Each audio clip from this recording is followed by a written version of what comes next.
Bom, meus caros, então essa é a aula que falta para acabar a parte de oscilações harmônicas amortecidas e forçadas, né?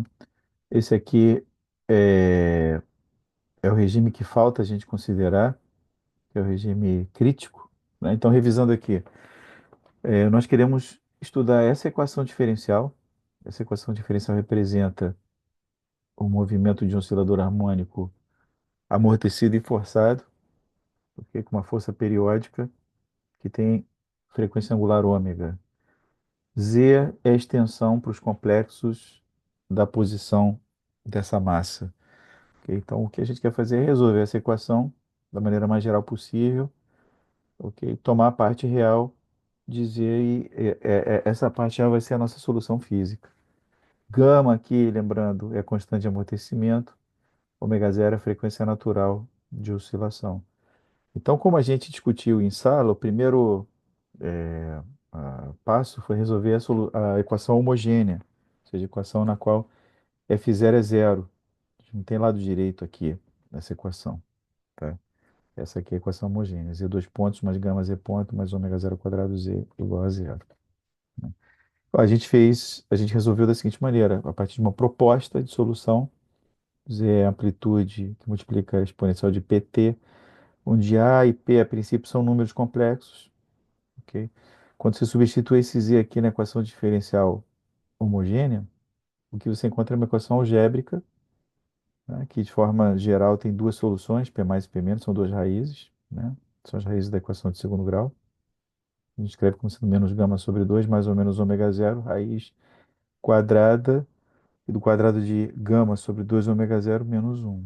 Então a gente ali tem três regimes que a gente pode individualizar.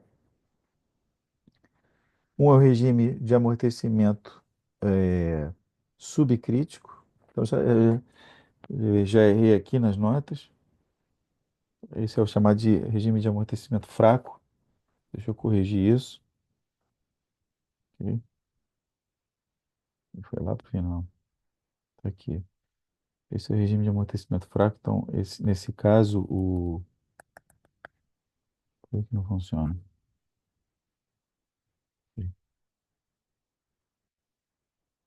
Bom, deveria. Não estou conseguindo escrever. Aham. Aqui, né? Esse é o regime de amortecimento fraco quando o gama, ou a constante de amortecimento, é menor do que 2 ômega zero. Esse é chamado regime subcrítico ou regime de amortecimento fraco. Tratamos isso em sala de aula. O regime supercrítico, na verdade foi o primeiro regime que a gente tratou em sala de aula, é o regime no qual o gama, constante de amortecimento, é maior do que 2 ômega zero. Ok? Isso é chamado regime supercrítico ou regime de amortecimento forte, né? A constante de amortecimento ela é comparada sempre à frequência natural de oscilação ômega zero. E o que faltou em termos de amortecimento foi tratar esse caso, o regime crítico, onde você está na transição, exatamente na transição entre o regime subcrítico e o regime supercrítico, é o caso em que gama é 2 ômega zero. E aí você repara que nesse caso aqui, onde gama é 2 ômega zero, o discriminante é nulo. As duas raízes da equação de segundo grau, né, degeneram numa só. P mais igual a P menos, que é menos gama sobre 2. Mas a gente sabe que uma equação diferencial de segunda ordem homogênea tem duas soluções, ok, linearmente independentes. Então, esse método, baseado nessa proposta daqui, Z igual a elevado a pt, no caso do regime crítico, nos dá apenas uma solução, que é uma solução do tipo a elevado a menos gama sobre 2t. Então, a gente vai ter que trabalhar um pouquinho mais para encontrar essa outra solução. Ok? Então, o que a gente vai mostrar aqui é que essa outra solução, ela tá, de certa forma, ela está embutida nas duas soluções que a gente tem no caso supercrítico. Então, no caso supercrítico, nós temos esse parâmetro beta, né, que é o ômega zero raiz quadrada de gama sobre 2 ômega zero ao quadrado menos um. Se jogar o ômega zero aqui para dentro da raiz, A gente fica com raiz de gama, quadrado de gama sobre 2 menos ômega zero ao quadrado. Então a ideia é você abordar, é você se aproximar do regime crítico pelo regime supercrítico no limite em que esse gama tende a 2 ômega zero por valores maiores do que 2 ômega zero. Então você está no regime supercrítico de amortecimento forte, você vai reduzindo o amortecimento para chegar até gama igual a 2 ômega zero. Ok? Aqui no supercrítico a gente tem sempre que o P mais e o P menos são dados por menos gama sobre 2 mais ou menos beta. Ok? Então repare, quando o gama tende, né, a 2 ômega zero, claro, o beta tende a zero. Esse beta se torna um número muito pequeno, né? Então o beta se tornando um número pequeno, a gente pode fazer o seguinte. Vamos escrever a solução geral, no caso supercrítico, que é essa daqui, né? Você tem e elevado a menos gama sobre 2t, que multiplicar mais multiplicado por e elevado a beta t, mais a menos multiplicado por e elevado a menos beta t, certo? Como o beta é muito pequeno, vamos expandir essas exponenciais até a primeira ordem em beta, né? Então, em ordem zero, e elevado a beta t é 1, substituindo beta igual a zero no exponencial, é isso que a gente tem. E em primeira ordem, né, a gente sabe que, né, aquela coisa que a gente já conhece muito bem, que quando x é pequeno, e elevado a x, né, é igual a 1 mais x, mais uma correção de ordem quadrática em x, ok? É isso que a gente está fazendo aqui, onde x aqui no caso é o beta t, né? Então, em primeira ordem, que a gente tem é o seguinte: é elevado a menos gama sobre 2t, que multiplica a mais a menos, mais beta t a mais menos a menos, por causa desse sinal negativo aqui, mais correções de segunda ordem. Ok? Então, se a gente escolher, né, vamos escolher uma solução particular, aqui no caso supercrítico com beta muito pequeno, vamos fazer o seguinte: vamos escolher uma solução é, na qual a mais a menos é zero, ok? Vai sobrar só o termo aqui em beta. E vamos escolher esse a mais e esse a menos de forma a cancelar esse beta que vai ter tendendo a zero, que está tendendo a zero, né? Então, o que você está fazendo é o seguinte: vamos escolher a menos, ou seja, mais a menos é zero. E vamos escolher esse a mais como sendo C, uma constante finita, constante, dividido por beta. Então, nesse limite, em que beta tende a zero, o caso supercrítico, né, que está convergindo para o caso crítico, te dá essa solução daqui, uma constante vezes t, vezes e elevado a menos gama sobre 2t. Ou seja, tem uma correção aqui, né, linear, um pré-fator linear em t, no fator exponencial que a gente tinha obtido no caso, nos outros casos, certo? No caso supercrítico aqui, em particular. Então, o que a gente está dizendo aqui é o seguinte: está falando que no regime crítico, né, a gente pode escrever uma solução geral dessa maneira. Uma solução z de t, como exponencial de menos gama sobre 2t, né, que multiplica a, aqui não tem correção nenhuma, mais b t exponencial de menos gama sobre 2t. Esse a e b são constantes arbitrárias, certo? Seriam números complexos, porque o z é complexo, mas se você tomar a parte real do z para achar a solução real x, que interessa a gente, você pode dizer o seguinte: então o que vai aparecer aqui é real de A e aqui vai aparecer real de B, já que o resto todo, todos os outros termos aqui, os fatores aqui nessa expressão são reais. Ou seja, a gente pode trocar esse z por um x e considerar A e B reais, e a gente tem a solução, né? Ok? O problema está resolvido assim. Essa é a solução geral do oscilador harmônico amortecido, sem força externa oscilante, né, no caso crítico. Observação importante aqui, né? De forma análoga ao que a gente já viu no caso supercrítico, esse x de t, a solução do movimento, né, ah, ela vai passar por um zero no máximo uma única vez, tá? Ou não passa, ou passa, e se passar, só passa uma única vez. Isso é o que a gente vê também no caso supercrítico, né? Lembra aí que no caso subcrítico, você passa pelo zero um número infinito de vezes, em intervalos igualmente espaçados de um período que é 2π sobre uma frequência corrigida, não é mais a frequência natural, é uma frequência corrigida pelo amortecimento. Tá bom, então, em termos de soluções do problema de amortecimento puro, a gente já resolveu tudo. Vou deixar aqui como um exercício determinar essas constantes A e B a partir das condições iniciais do movimento, x0 e v0, né? Então, quais são aqui os valores? Quais são as expressões de A e B, ok? A partir de x0 e v0. Esse tipo de cálculo que a gente fez para os outros regimes, para o regime subcrítico e para o regime supercrítico. Tá? Então, fica para vocês essa tarefa, né? É só calcular aqui em t igual a zero, você identifica essa expressão em t igual a zero como x0, toma a derivada em t, faz t igual a zero, identifica o resultado como v0, e você vai ter um sisteminha linear de duas equações e duas incógnitas, que são A e B, para resolver. Exercício importante e instrutivo. Tá? Então, a, a gente pode dizer que a gente concluiu a análise, está fechada a análise do caso de amortecimento puro. Agora vamos incluir forças externas oscilantes. Então, agora a nossa equação é a equação completa. A gente tem agora aqui do lado direito um termo de força, F0 sobre m, é elevado a i ômega t. Estamos pensando aí no mundo dos complexos, certo? Essa equação que a gente quer resolver e, como sempre, tomar partial.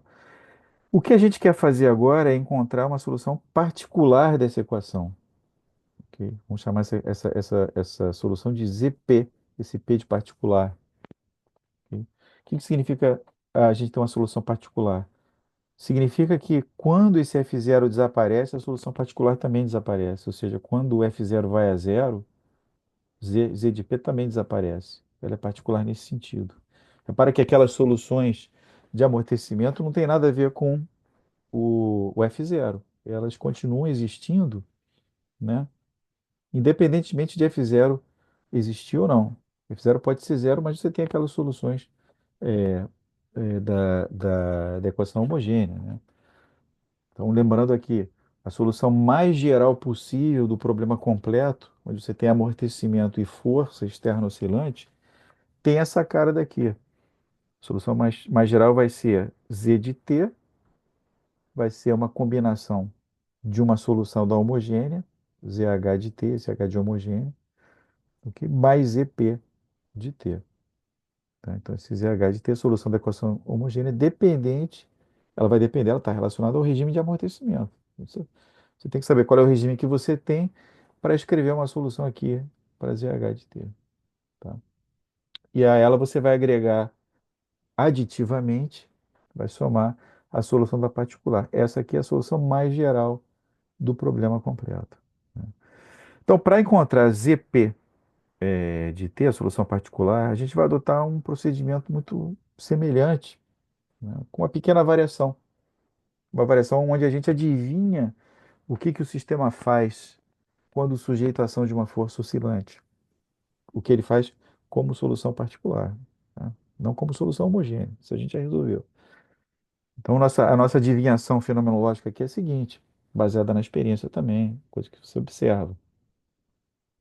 O oscilador vai oscilar com a mesma frequência da força. Esse ômega aqui é a frequência angular da força externa. Olha aqui. Esse é o nosso problema. A força externa, que está aqui no lado direito da equação, oscila harmonicamente com a frequência angular ômega. Você está forçando o oscilador com uma frequência angular ômega. E o que a gente vai dizer é o seguinte: existe uma solução particular que também oscila com essa frequência ômega.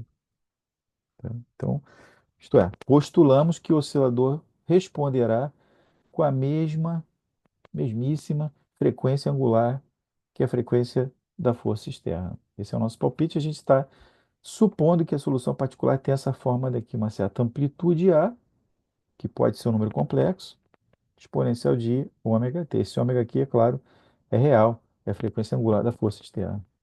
Ok? Muito bem, então substituindo essa proposta aqui de solução, né, dois asteriscos, na equação de movimento, equação um asterisco, né, pega aquele z, tira a segunda derivada, tira a primeira derivada, substitui o z aqui nessa expressão, você encontra essa equação daqui.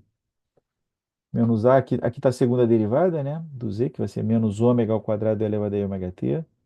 Aqui está a primeira derivada, que vai ser i ômega elevado a ômega t. E aqui está o z, que é a elevado a ômega t. Do lado esquerdo você tem isso. Tudo que depende de z particular no lado esquerdo. Do lado direito você tem f0 sobre m elevado a i ômega t. Né? Então aí que está. Aí você vê, realmente faz sentido pensar numa solução que oscila com a mesma frequência que a força externa. Porque que você vê esses cancelamentos. Olha, cancelou a elevado a ômega t nos três termos. Tá bom? Desaparece. Todos os termos, na verdade, têm a elevado a ômega t, então desaparece. Então o que sobra aqui é uma equação para A. Né? Você vê, é diferente do que a gente fez no caso com amortecimento. No caso com amortecimento, o que sobrava era uma equação de segundo grau para P, que é o que aparecia lá no argumento da exponencial, exponencial de PT. Né? O A fatorava, o A ia embora. A amplitude A ia embora. O que sobrava era uma equação para P. Aqui, na verdade, a gente já sabe qual é a frequência. É ômega. Então, o que sobra é uma equação para A, para amplitude. Ou seja, a amplitude de oscilação na solução particular ela está amarrada, você não tem liberdade de escolha. A solução particular é rígida, ela não tem, ela não depende de nenhum parâmetro arbitrário. Ela está toda amarrada, a amplitude dela está amarrada, a frequência dela angular está amarrada também. Né? Não é o caso das soluções da equação homogênea, as equações de amortecimento puro, porque ali você tem os parâmetros arbitrários. Né? Você tem pelo menos dois parâmetros arbitrários que estão relacionados às condições iniciais do movimento, no caso puro. Então você coloca aqui um A em evidência e resolve para A. Né? O A, o que a gente vê aí é que o A, a amplitude da solução particular, vai ser um número complexo. Né? 1 sobre ômega zero ao quadrado menos ômega ao quadrado mais I gama ômega, que multiplica F0 sobre M. Muito bem. Para a gente manipular isso de uma forma mais conveniente, a gente multiplica em cima e embaixo aqui, numerador e denominador, pelo conjugado, né? Pelo complexo conjugado do denominador. Então, no numerador você vai ter ômega zero ao quadrado menos ômega ao quadrado menos, troca esse sinal, menos i gama ômega. E no denominador você vai ter o módulo ao quadrado do que você tinha no denominador.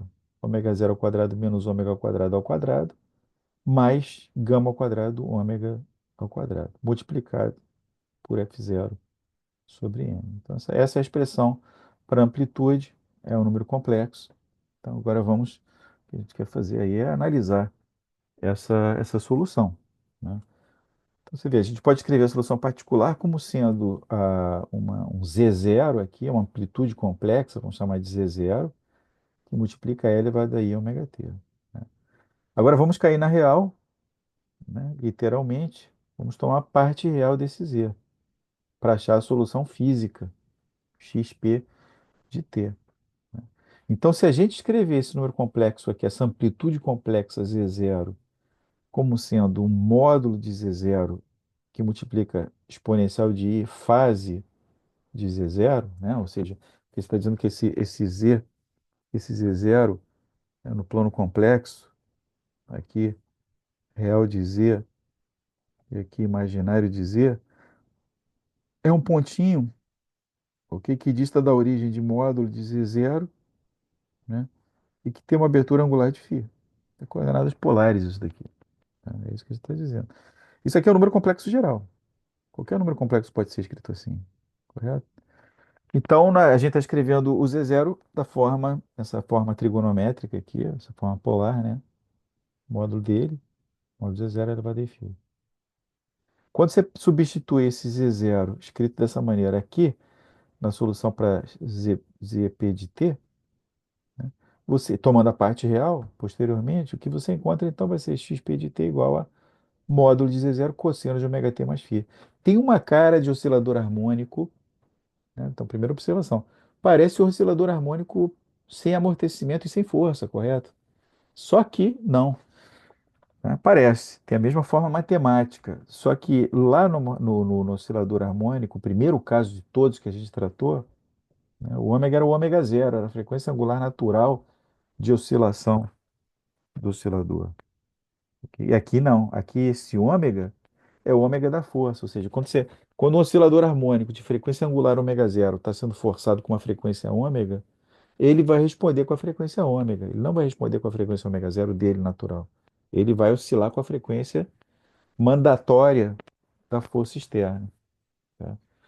Ah, aqui um parênteses é interessante, é importante, né? Então, como a gente falou antes, a solução, né? O que que a gente tem? Recolhendo tudo que a gente tem até agora. A solução Z de T é uma soma da homogênea, que é a solução de amortecimento puro, mais a solução particular que a gente acabou de encontrar, né? Essa solução da homogênea, a solução de amortecimento puro, ela decai no tempo sempre. À medida que o tempo passa, esse Z de T vai diminuindo até desaparecer. E aí o que sobra é a solução da particular. Então, você tem um transiente, um regime transiente. Quando o oscilador começa a oscilar, o oscilador amortecido, sob a ação de uma força externa oscilante, ele tem um período onde essas duas coisas aqui, tanto essas duas contribuições, a homogênea e a particular, estão juntas, certo? Mas a solução da homogênea vai desaparecer no tempo, e o que sobra é só a da particular. Então, lá longe no tempo, depois de muito tempo, o oscilador está se comportando de uma forma totalmente regida pela solução da particular. Ok? Nos primeiros instantes do movimento, ainda tem uma influência aí, você tem um transiente, né? Você tem uma transição, né? Que está associada à solução da homogênea. Os efeitos de amortecimento aqui, nesse caso, amortecimento puro, ainda se manifestam, mas eles desaparecem, né? Então, lá longe, quando isso aqui desaparece, você já não se lembra nem mais de quais são as condições iniciais, tudo desaparece aqui.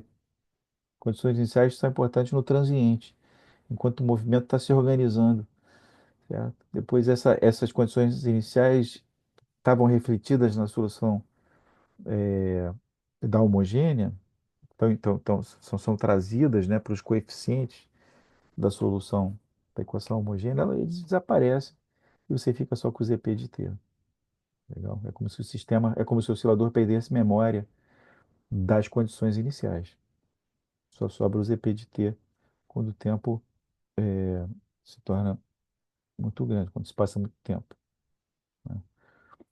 É claro que você tem escalas de tempo aí. Você pode comparar as escalas de tempo de amortecimento, né?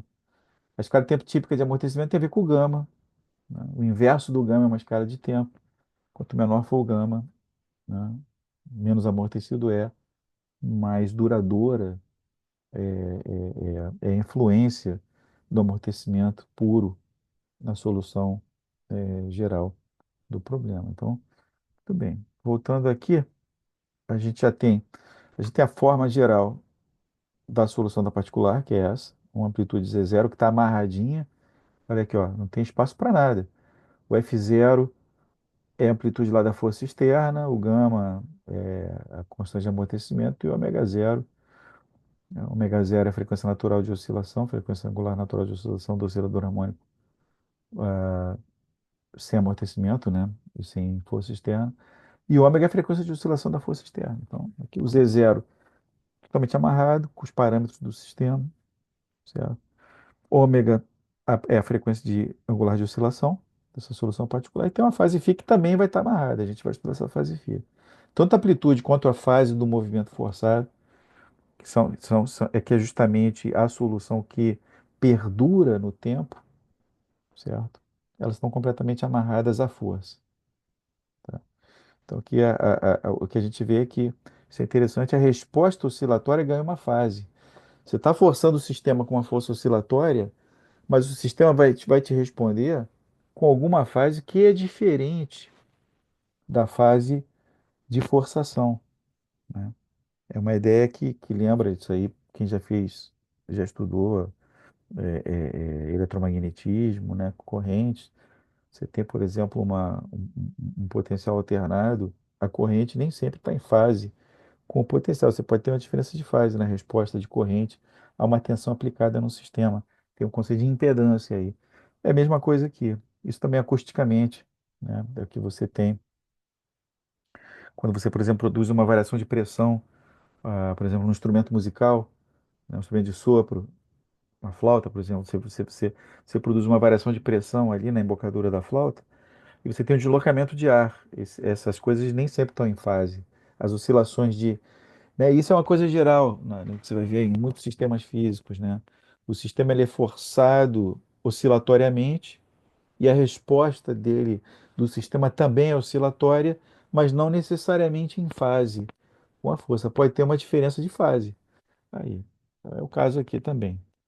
Tá? Tem uma diferença de fase φ, né? A gente não colocou nenhuma fase aqui na força só para simplificar. A gente poderia ter colocado uma fase delta aqui, né? Então, o que a gente teria aqui seria delta mais φ apenas.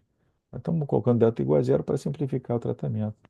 Esse φ aqui significa então que você tem uma diferença de fase. Esse φ é a diferença de fase entre a resposta do oscilador e a força externa oscilatória. Tá? Então vamos agora estudar o Z0, essa amplitude, tá? E a fase φ. Então, vamos começar aí pela amplitude. Tá bom? O módulo de Z0, amplitude, né, é simplesmente a raiz quadrada de Z0, Z0 conjugada. Então a gente vai lá buscar o Z0. Cadê o Z0? Ele está por aí. Está aqui, né? Esse é o Z0. Tá? Basta a gente calcular, ou melhor, o Z0 é o que está na frente da exponencial. O Z0 é o próprio A. Esse A aqui é o nosso Z0. Então a gente pega ele, multiplica pelo complexo conjugado, tira a raiz quadrada. É isso que a gente encontra. Você vai encontrar aqui no denominador, certo? Ah, o módulo da raiz quadrada. Você vai encontrar a raiz quadrada do módulo do denominador. E aqui eu já vi que está errado. Tem um meio aqui. Tá? Então tem que corrigir essas coisinhas, tá? Porque a gente quer uma raiz quadrada, né? Então tem um pequeno errata aqui. Aqui o que a gente vai ter é um meio, raiz quadrada. Tá? O que a gente quer é achar um mínimo. Bom, o que a gente quer fazer é o seguinte. O que eu quero mostrar é que essa amplitude aqui de vibração, né, ela tem um máximo de vibração para uma certa frequência, que a gente chama de frequência de ressonância. Esse ômega R, frequência angular de ressonância. Ou seja, a força é aplicada sobre o sistema massa-mola aí, e para uma certa frequência você otimiza, você maximiza a amplitude de vibração do teu sistema. É isso que a gente chama de fenômeno de ressonância, né? Então isso vai acontecer quando o denominador for mínimo. Então basta tirar aqui uma derivada do denominador em relação a ômega, é essencialmente resolver essa equação daqui, né? Pega o que está aqui dentro da raiz quadrada, né? Quando ele for mínimo, aqui você tem a frequência de ressonância, então é um cálculo direto.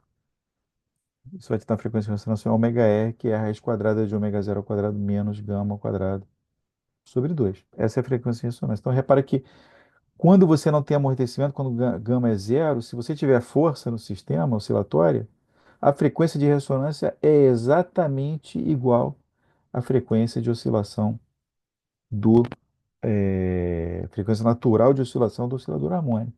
Essa é a condição de ressonância, ok? Inclusive, na acústica, né, você vê isso assim, muito claramente, né? Você tem, os teus sistemas da acústica têm frequências naturais de oscilação. Quando você tem algum sinal sonoro que oscila com aquela frequência natural de oscilação, é quando você tem a maior, né, amplificação da resposta sonora. Né, o diapasão, por exemplo, que é usado para afinar um instrumento musical, é tipicamente um Lá, 440 Hz. Se você emitir um som de 440 Hz, você vai ver que o diapasão começa a vibrar, porque aquela excitação sonora está fazendo o diapasão entrar em ressonância, ok? Eu que estou falando agora, os objetos aqui ao redor estão recebendo a minha voz com uma certa frequência, né? Mas vibra um pouco, porque a frequência natural de oscilação desses objetos aqui ao redor, ao meu redor, né, é diferente, é bem diferente da frequência a- da minha voz, ok? Mas alguns casos podem acontecer, né? Não é tão raro assim de você ter ressonância entre a frequência típica da voz e a, a frequência, nas frequências naturais do ambiente. Então, isso envolve todo esse problema acústico, não só objetos, mas também a arquitetura do lugar, né? Acaba sendo importante. Ok. Então, aqui, é isso aqui, esse é o nosso comentário. No caso de amortecimento desprezível, quer dizer, quando o gama, a gente pode tomar gama igual a zero, desprezível significa que o gama é muito menor do que 2 ômega zero, né? O gama, a constante de amortecimento é sempre comparada à frequência natural, frequência angular natural de oscilação, né? Nesse caso, a gente tem o que a gente já comentou aqui, que a frequência de ressonância é a própria frequência natural. Ou seja, você já pode estimar a frequência da nota cantada para estourar uma taça de cristal. Acho que todo mundo já viu isso, né? Aquele, a cantora lírica que emite um agudo, aí não precisa nem ser muito intenso, mas é suficiente para fazer uma taça de cristal vibrar e explodir a taça. Ok? Eu deixo aqui um pequeno desafio fenomenológico para vocês.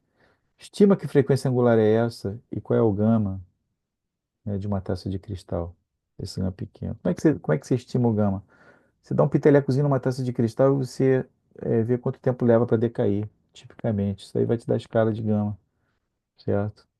E o ômega zero é a frequência daquele agudo que é necessário dar. Ou até a frequência que você tem quando você dá um pitelecozinho, você escuta, né? Um som com uma certa frequência, tenta estimar que frequência é essa. Você vai ter aí um ômega zero e um gama, tá? Estimados por uma taça de cristal. Ok? Esse problema de ressonância é interessante, né? Anos atrás eu estive num workshop, tinha gente da Petrobras e tal, e aí o pessoal estava mencionando muitos problemas relacionados a plataformas e coisas desse tipo. Não era nem meu interesse principal, né? Eu não sou engenheiro, tá? Mas era um workshop interdisciplinar, né? E um dos problemas que foi levado lá era de uma plataforma, algo assim, que quando emitia dióxido de carbono, os gases, né? Produzia com aquela vibração uma trepidação enorme na plataforma, uma coisa absurda. Então a plataforma começava a vibrar, porque ela entrava em ressonância com, vamos dizer, com os ruídos que eram produzidos pela emissão de gases da plataforma. A operação da plataforma fazia ela entrar em ressonância com ela mesma. E aí como é que eles resolveram isso? Lembra lá que a frequência, o ômega zero no oscilador harmônico é raiz de K sobre M, né? Então, o que que eles fizeram? Eles simplesmente colocaram massas, mudaram a massa da plataforma, colocaram massas em certos lugares da plataforma para eliminar essas frequências naturais. Então, no raiz de K sobre M, você muda o M, você muda o ômega zero, e você sai da ressonância. Então, aquelas frequências produzidas pela operação da plataforma já não eram mais idênticas ou muito próximas às frequências, certo? Naturais de oscilação da plataforma. E isso realmente tornou um ambiente muito mais confortável para trabalhar. Outra coisa clássica também é que os soldados, né, quando estão em marcha, eles são dispensados da marcha quando atravessam uma ponte, porque a marcha é o impacto, é uma força oscilatória, né? E as estruturas, as construções da engenharia civil, elas têm seus modos normais de vibração, elas têm as suas frequências naturais, certo? Se por acaso a frequência da marcha coincidir com a frequência natural de oscilação da ponte, a ponte vai começar a vibrar com amplitude tão grande que pode até ruir, vai causar problemas, né? Na melhor das hipóteses, vai dificultar a passagem dos soldados. Então, quando atravessam algumas construções, pontes, por exemplo, né? Eles são dispensados da marcha. Ok? Eu vou colocar um link no YouTube para com alguns exemplos aí de ressonância. Em muitas ocasiões se fala sobre a ponte de Tacoma, né? Mas aquilo lá não foi exatamente ressonância. É um vídeo famoso de uma ponte que tinha sido construída aí muito tempo atrás, acho que anos 40, 1940, posso estar errado, enganado, mas é por aí. E ela é filmada, o vento quando passava produzia vibração na ponte, aí num dado momento a ponte explode, ela vai para o beleléu, certo? E muita gente associava isso à frequência, ok, os vórtices que eram produzidos pelo vento na passagem da ponte, produziram uma ressonância na ponte e ela simplesmente se desagregou, mas isso não é correto, não. Esse problema é outro problema conhecido na engenharia, que é a interação entre as estruturas e as correntes, né, de ar, ou vibrações do solo, né? É outro tipo de problema. O que acontece ali é que você pode modelar a ponte, quando ela interage com o vento, né? É como se tivesse uma constante de amortecimento negativa, na verdade. O vento acaba transferindo energia para a ponte e essa energia vai sendo, né, traduzida em amplitude de vibração, até que ela não consegue, se sustentar.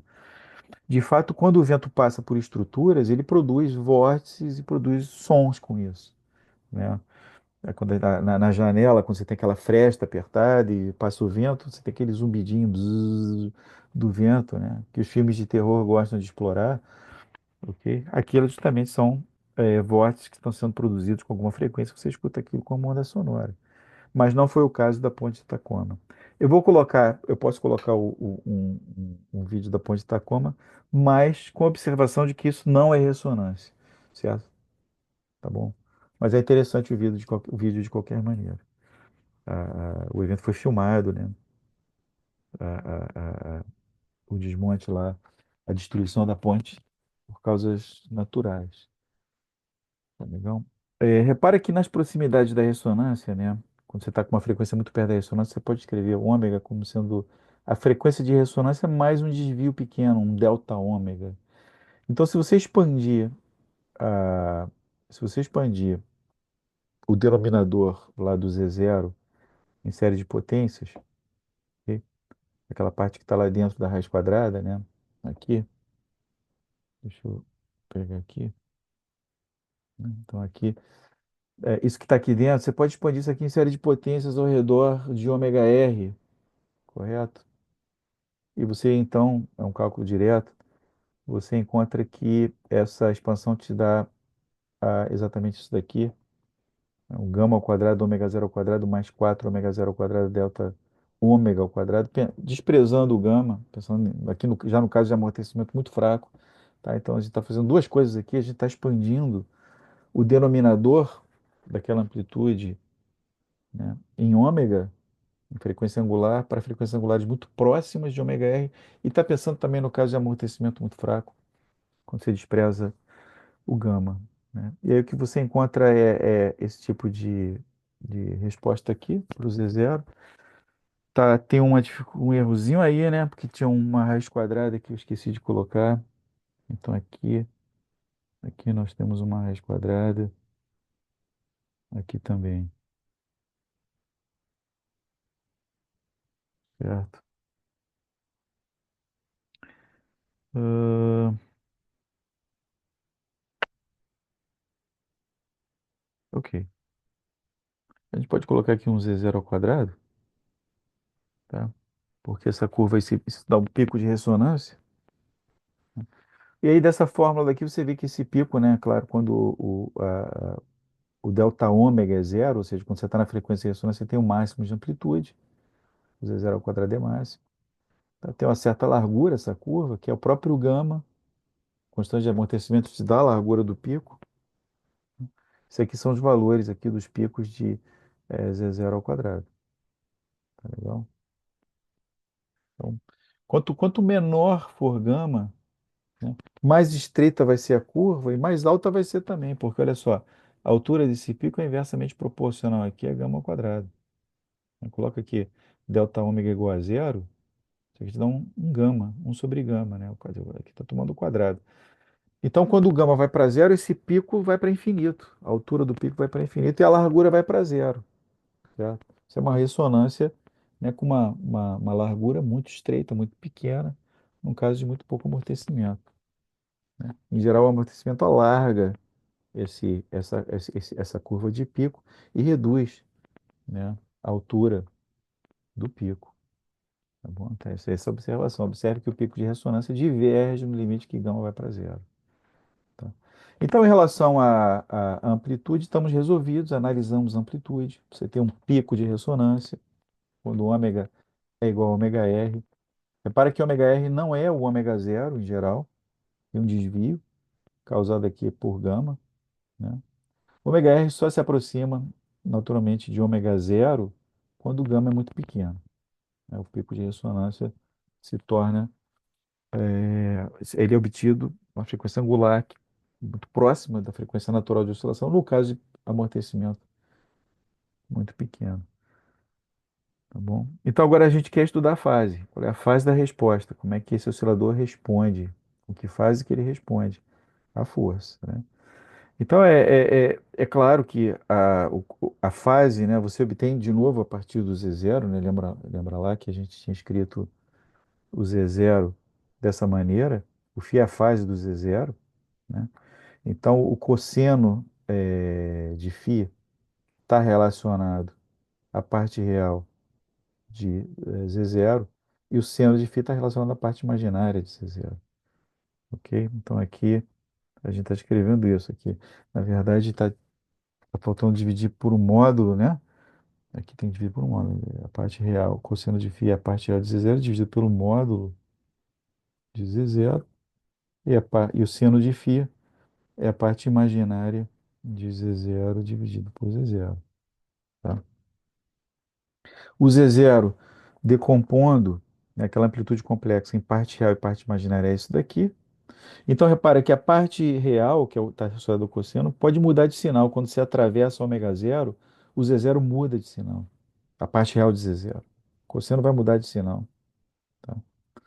Já a parte imaginária é sempre positivo, o seno é sempre positivo, ok?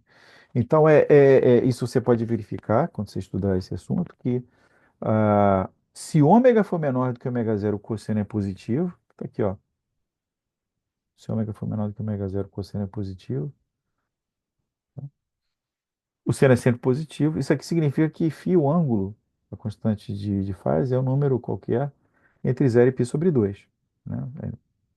Se ômega for igual a ômega zero, porém, né, o que que ocorre? O cosseno é zero.